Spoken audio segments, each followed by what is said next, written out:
Here we are again, it's Pretty Guardian Sailor Moon time! I can't begin to tell you how much fun I've had over the past several months talking about live-action Sailor Moon. We've explored so much! I've made a persuasive overview as to why you should watch it. I've gone into every character's arc. I did a deep dive into the last episode. I've pretty much covered the entire series. What else is there? Amazingly, there is still a lot, as if 49 episodes jam-packed with character, melodrama, and humor weren't enough.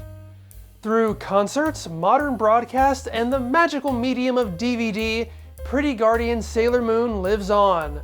So join me one more time as we explore the shadows of the moon? Is that what I'm going to call this? Doesn't sound very search engine optimized. I've been doing this for 15 years and I still don't know what I'm doing. I just like to make fun videos and hope you watch them. On November 24th, 2004, just 2 months after the series finished airing, Pretty Guardian Sailor Moon returned with a double-length sequel straight to DVD. As every episode was referred to as an act, this follows suit as the special act. We're getting married. No, you and I aren't getting married. That's the name of the special? Maybe? I actually think this is a Return My Gohan situation, and people just call it that, but we're still not getting married. I'm flattered. Ooh, that is a nice ring, though. You're free to keep trying. It jumps ahead 4 years after the events of the final act. The girls are now young adults, charting their own paths in life. Everyone's coming back together to attend the wedding of Usagi and Mamoru. However, an old evil has returned, so the girls will have to rediscover their Sailor Senshi powers one more time. Special Act is quite the novelty. I love seeing what the girls are doing now. Now, technically being the then future of 2008. Some of the developments are more interesting than others. I mean, Usagi seems to be doing nothing more than living at home, just waiting to be married. Minako is doing the same thing, being a pop idol, but is even more successful at it. She's in London now. Rei is doing the same thing, Miko stuff, but is now in Kyoto and wears black robes. We're introduced to Ami, though, like this. She moved to America and is on track to becoming the youngest doctor. Wait, what? No need your heart? Yeah, the best part of this special from our perspective is seeing the Japanese try their best to present America in a way that I'm sure is totally believable to their target audience, but fails miserably to anybody who's actually American. Congratulations on the success of your operation. But let's just keep it secret now, between you and me. Ami, the operating room's this way! Yeah, I totally believe these are Americans, just like I totally believed that Mamoru's London roommate was British. Are you sleeping? Let's get some breakfast!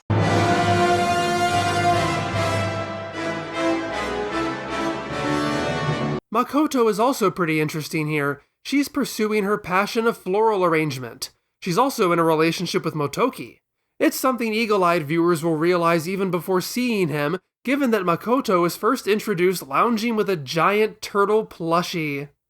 Love that. Their relationship is something of a dangling plot thread from the series, but it's one that I never actually minded being left dangling. They're developed enough throughout the series.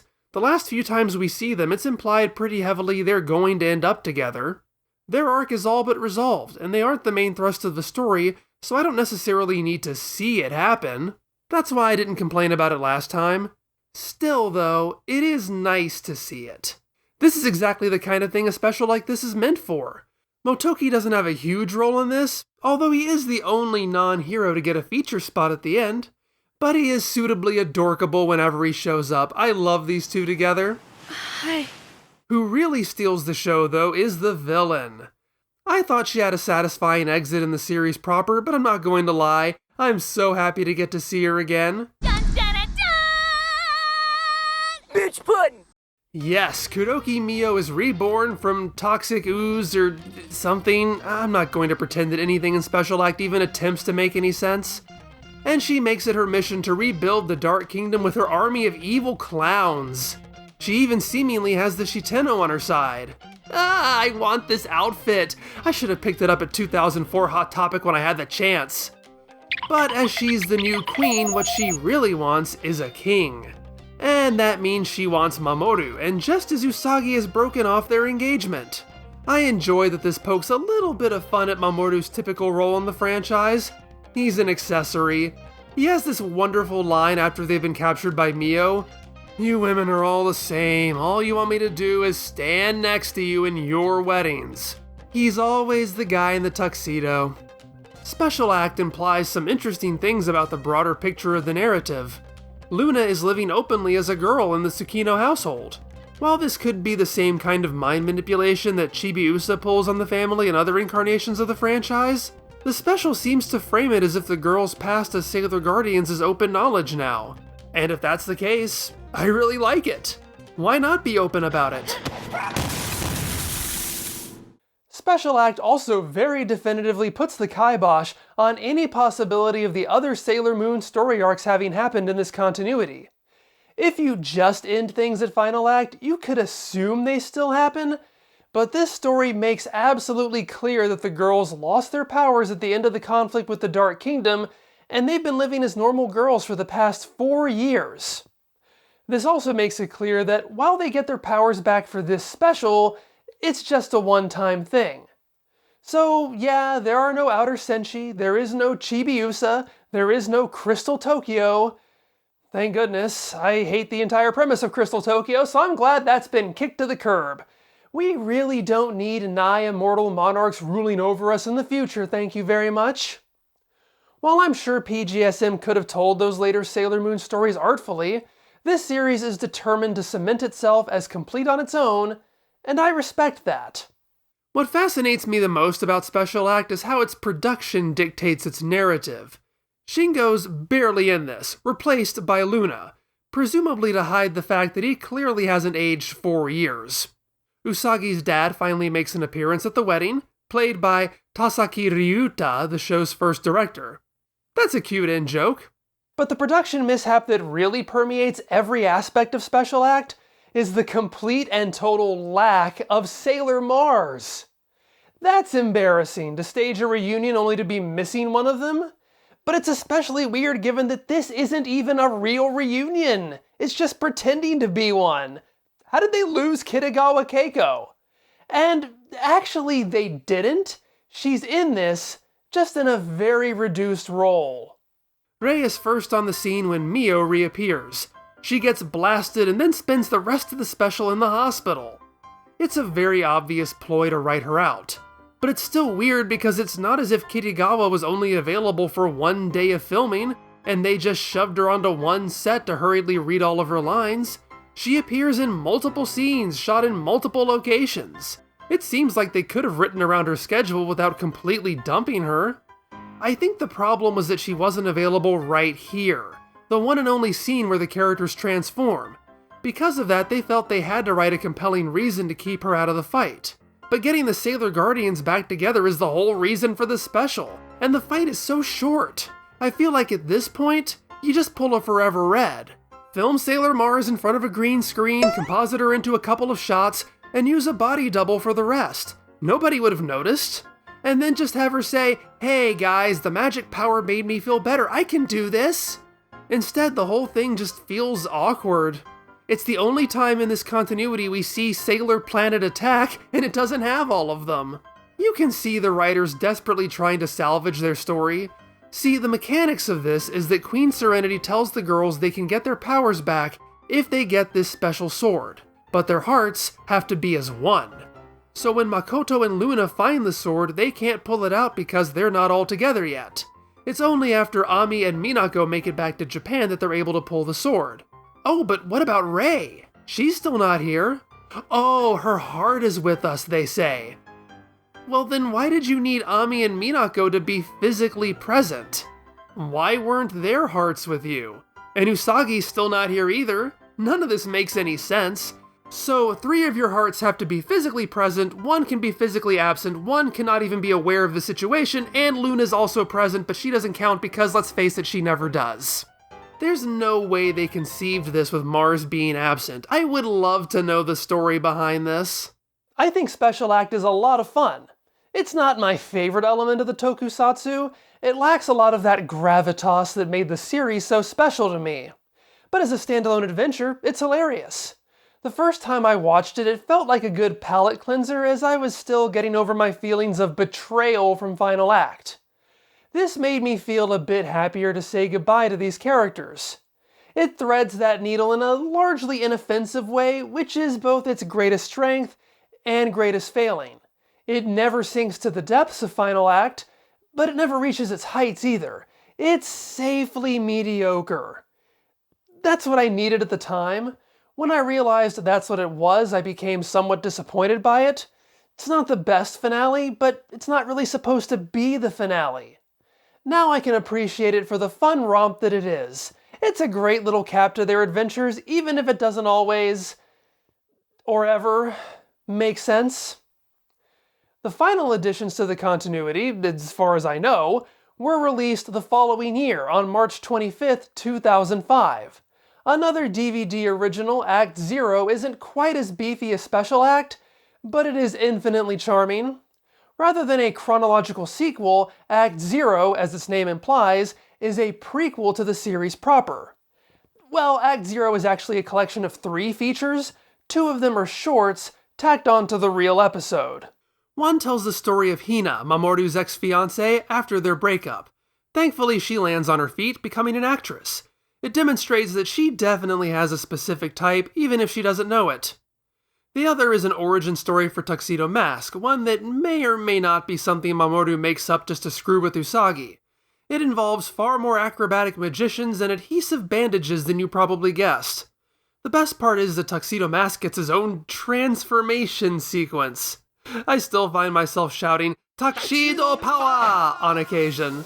Those are cute little diversions, but the main event is the actual Act Zero, the birth of Sailor V. It's an adventure that takes place before the beginning of the series. As the name implies, it shows how Minako and Artemis meet, and how she becomes Sailor V for the first time. Well, that's how it opens. Primarily, it's about Usagi and her friends, inspired by Sailor V, trying to protect Naru's mother's store from a jewel thief, and how everyone else's storylines intersect. It's a hoot. I've said many times that prequels are hard to pull off, that it's difficult not to fall into too much of a trap of prioritizing winking at the audience over telling a story, but I don't think that really holds true so much for comedy, and this installment is unabashedly trying to be as camp as possible. It delights in presenting pointless revelations, confusing cameos, and in-jokes. It's what I assume the Lord and Miller version of Solo would have been. To everybody annoyed at how dour Minako is throughout the series, this one is for you. Before her memory awakens, this Sailor V is a delight. She revels in taking down street criminals while spouting pithy one-liners about justice like she's the great Saiyaman. She ends up having to save Usagi at the end, and the whole thing plays out like a sequence from 60s Batman. It's amazing! Someone should make a whole series about Sailor V. The wackiest conceit in Act Zero was introduced when Usagi and Naru go to the local police station for help about their jewel problem. They're rather hesitant because these cops have a somewhat bad reputation, and for some reason they call themselves the 4 Heavenly Kings of the police force. What's that about? Yeah, you guessed it. Act Zero casts the Shiteno in the role of bumbling but well-meaning police officers. Akai is constantly angry, only calmed when he takes his Amitan pills. Kuroi is the level-headed captain, eager to prove his team's worth, but a bit too preoccupied with thoughts of revenge. Shirai is frail and philosophical and might have astral projection powers. And Hanako is the girl. She cries a lot. This is just so hilarious. It's one of the reasons why I don't know if I'd even want this continuity to go past the first story arc. I can't imagine this cast continuing without the Shiteno. What fun would this be without them? But amid Naru dressed up as Sailor N, Sailor Rabbit throwing a fire extinguisher at the villain, and Ikuko's actress making a reference to her girl group past, my favorite in-joke is them finally calling out the damned helicopter sound effects. See, here's something I haven't talked about until now. Throughout the series, there's this weird tendency to punctuate dramatic moments with random helicopter sound effects. On occasion, it can kinda work, but it's usually jarring and distracting! It's so out of place that everybody I've introduced the show to has assumed the helicopter sounds are just ambient noises caught on a hot mic. They're not. That would sound more like this.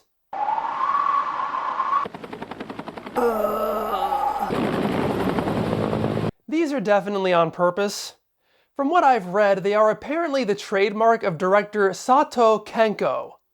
With the exception of Act 0, every time the helicopter sounds happen, they're in an episode he directed. I've seen some sources use another reading for the kanji in his given name so that it reads Sato Takemitsu. I'm not sure which is correct, but there is a persuasive argument it's Sato Kanko. I bring all this up because the main villain in Act 0, the jewel thief I've been alluding to, is a flamboyant, rose-throwing pretty boy named Cutie Kenko, who marks his entrances into rooms by having his flunkies play helicopter sound effects on a boombox. It is so satisfying to see the characters finally react to the helicopter sounds like they always should have, with utter confusion. And it's just as satisfying to see Sailor V bring Cutie Kenko to justice by smashing his boombox. Act 0 is a fantastic way to say goodbye to these characters by saying hello again for the first time. I really love this one. I constantly find myself revisiting moments from it. I could watch that fire extinguisher bit 1,000 times and never not laugh at it. That closes the book on in-universe continuations to the story, but there was actually another PGSM story presented well before either Special Act or Act 0. Sailor Moon has a long, grand tradition of elaborate stage musicals. This is not one of them. It kinda is. It's really more of a concert where the girls get to perform the show's tie-in songs. Yeah, it's not just Minako who has songs, they all do. Buy all our albums! It's a very trifling story. The girls come together to perform a live concert for some reason. It's interrupted by the Shiteno, throwing a little bit of fighting, bada bing, bada boom, you have a live show! The Kirari Super Live was performed on May 2nd, 2004, while the show itself was still airing. The cross-marketing push was strong. It was released on DVD alongside a backstage featurette and a dance lesson video teaching the moves from the songs. Yes, that is how I learned the choreography to Romance. I have no regrets. The dances are relatively basic, probably so kids can learn it, and so the performers could learn it and rehearse it while filming a weekly TV show. I don't know how they did it all. I love all the songs. I have a playlist full of them, no joke. I have no issue listening to them again for this. However, since a lot of them were made into group numbers, it would have sounded a lot better if some harmonies had been introduced. But again, I know they didn't have the time. The concert parts are fun enough, but it's the Shiteno who really steal the show. I mean that almost literally. The sailors leave for a long period of time in the middle, and the bad guys show up to try to find them by heckling the audience. This is a live show created with a young audience in mind, so they really play up the audience interaction bits, which is what makes it fun. I love hearing the children in the audience participate. This part reminds me of Shredder and the Teenage Mutant Ninja Turtles coming out of their shells concert, something I watched and listened to a lot when I was the target age for Kirari Super Live. Hey, did you pay for those seats? Man, sit in them.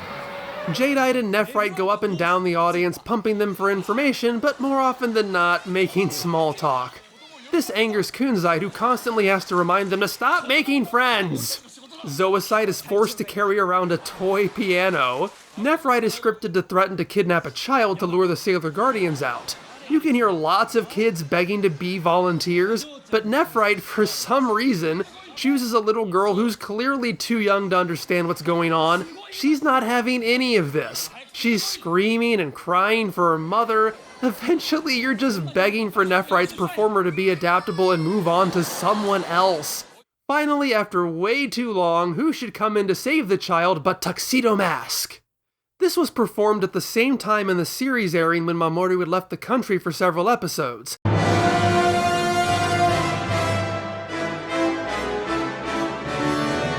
So Kunzite breaks the fourth wall complaining, "Hey, you're supposed to be in London!" When Tuxedo Mask says he came back to stop them, Kunzite retorts, "That's not an acceptable answer. The script says you're in London." Delightful. Yeah, this is kind of like a Dragon Ball Z movie. It's clearly based in the continuity of the show, banking on you to know it so you understand the story and characters. But don't work too hard trying to piece that continuity back in the opposite direction, because it's never going to fit. Usagi shouldn't know at this point who Minako is, but she still gives her a Sailor Venus themed microphone. Outside of the Shiteno, Super Live is fine. I wouldn't call it a must-see. But because I've spent a lot of my career working in live theater, it becomes fun for me to use that perspective to figure out why this show is structured the way it is. For example, this is something I didn't notice until I'd seen this, and then went back to rewatch the series to make these videos. In Act 35, Usagi and Mamoru go to one of Minako's concerts. It's the only time you see Minako playing a real venue. On their budget, that probably wouldn't have been very easy to do. Then I noticed lots of little children in the audience, the stage with its columns, and Minako wearing a very familiar outfit. Suddenly everything clicked with me. Of course, they filmed this sequence while doing the live show. That's brilliant from a production standpoint. They don't have to pay for a separate filming location because they already have it. They don't have to hire a bunch of extras because they already have an audience. For the audience, it's a special treat. Hey, not only are you getting to see this exclusive concert, you also get to be in the TV show. I just hope they explain to the little children that Minako doesn't actually die right here. She's okay. That's later. It's very obvious to me that the reason the Shiteno take over the show for the entire second third of it is because the girls have to change from their hip idol clothes into their sailor fuku, and I can bet that took a long time.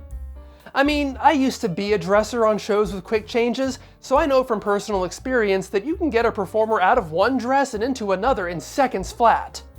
But I also know from this that there are a lot of parts to this costume.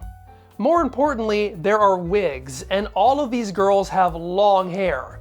So why Miyu in particular would almost certainly have had to take the buns out of her natural hair before putting her hair up into a wig cap, putting on her wig, pinning it, and then getting last-minute stylings and checks.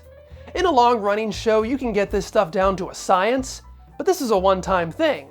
So I'm sure they didn't even want to risk any one of the sailors not being ready when it was time for them to go on. And based on the backstage video, it looks like they were done with plenty of time to spare, so good on that costume crew. Always thank your crew. In short, they only wanted to do this change one time, so they bookended the concert with the girls on either end, with all the other characters in the middle. But wait, the show opens with the 5 Sailor Guardians performing a dance to an instrumental of the theme song. Or does it? Given that these sailors do more involved dancing than anything we see after this point in the show, and they are, for some reason, hidden behind a scrim the entire time so you can't clearly see their faces, it's pretty obvious to me these are doubles. In fact, you can see backstage a Sailor Mercury walking past the girls right before showtime, and then, hey, there's Izuma Rika! I bet you anything that Minako's backup dancers in Act 35 are the Sailor doubles. Again, just making smart use of what you have. This way, the children don't have to wait an hour to see their favorite heroes. They're there at the very beginning to open the show, and then 30 seconds later, there's Usagi. They do this trick again for the transformation sequence, but now it's flipped. You see the girls behind a scrim wearing the same costumes the main characters were wearing earlier. There are lights and fog and moon prism power makeup, and bam, the gang's all here. They just swapped out. Don't you love the magic of theater, kids? So yeah, I enjoy the Super Live, but I more enjoy investigating it. That's what really made my day. That brings us to the modern day. I have no idea how highly regarded this incarnation of Pretty Guardian Sailor Moon is in its home country. I don't know if a large number of people look back on it fondly. But it was regarded enough, at the very least, that on Christmas Day last year, Japan aired the 20th anniversary Sailor Senshi alumni reunion. This was only a couple of months after I'd first seen the series, so I was really excited about this.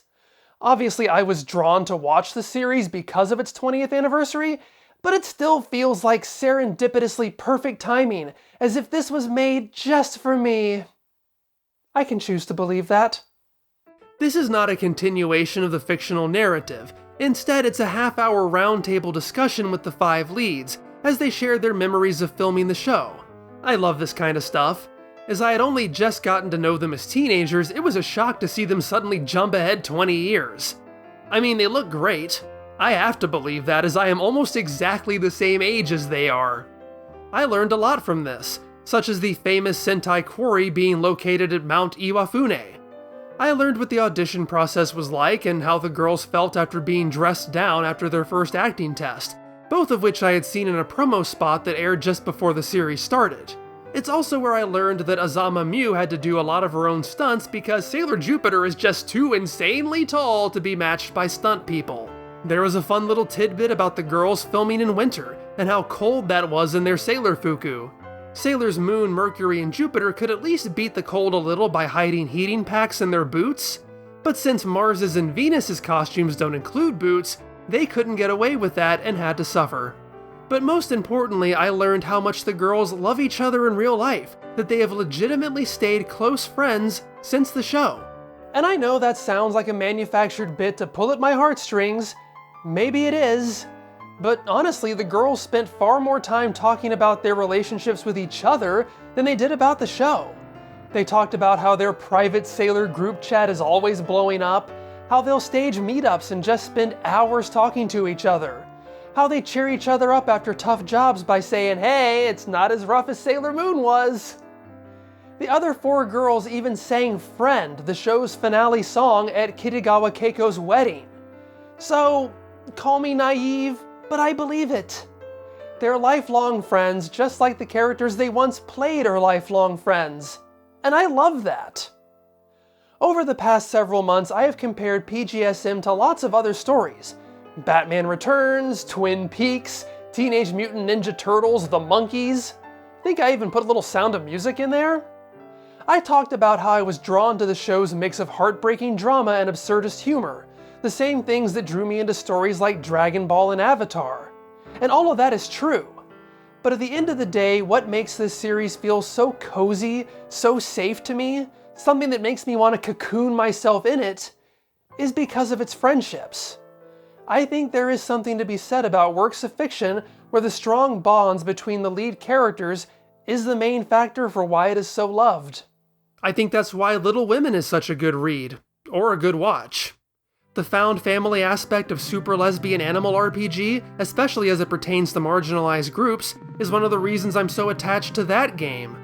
There's a reason why The Facts of Life is one of my favorite comfy shows of all time. Ever since I was a kid, I wished I could go to Eastland School for Girls and be friends with Blair, Joe, Natalie, and Tootie. Who wouldn't want to have friends like these? Friends who mean the whole world to you, who are always there for you. And while that aspect is no stranger to any incarnation of Sailor Moon, I maintain that that dynamic is at its strongest here. That's what drives the show, what drives the character arcs. It's why, despite all I said about the ending last time, I still can't help but love that the last shot of the show is the 5 girls together, underscored by a song literally saying, "I wanna be with you, my best friend." That's beautiful. That's comforting. That's a world I want to keep revisiting. And that's why I love live-action Sailor Moon and want to share it with the people that I care about. That includes all of you. I hope you check it out if you get the chance. More importantly, I hope we're all lucky enough to have such good friends in our lives. So, that about does it. I haven't covered literally everything, but I think you more or less get the gist. Have I missed any big live-action Sailor Moon milestones? Luna, what's wrong? Green Beryl is attacking the people of planet Jupiter. No, that doesn't count. Well, I think it's time to call it a day. I've been dressed up as Sailor Mercury for 5 full months now. Do you have any idea how cumbersome that makes grocery shopping? Well, time to be a slightly less magical girl. Ah, that's more like it. Wait. What's this? I could have sworn I said I wanted the plushies. Why does nobody listen to me? Thanks for joining me on this journey. It's time to step away from Sailor Moon for a little bit, but who knows if I'll have more to add to the YouTube MOONIVERSE in the future.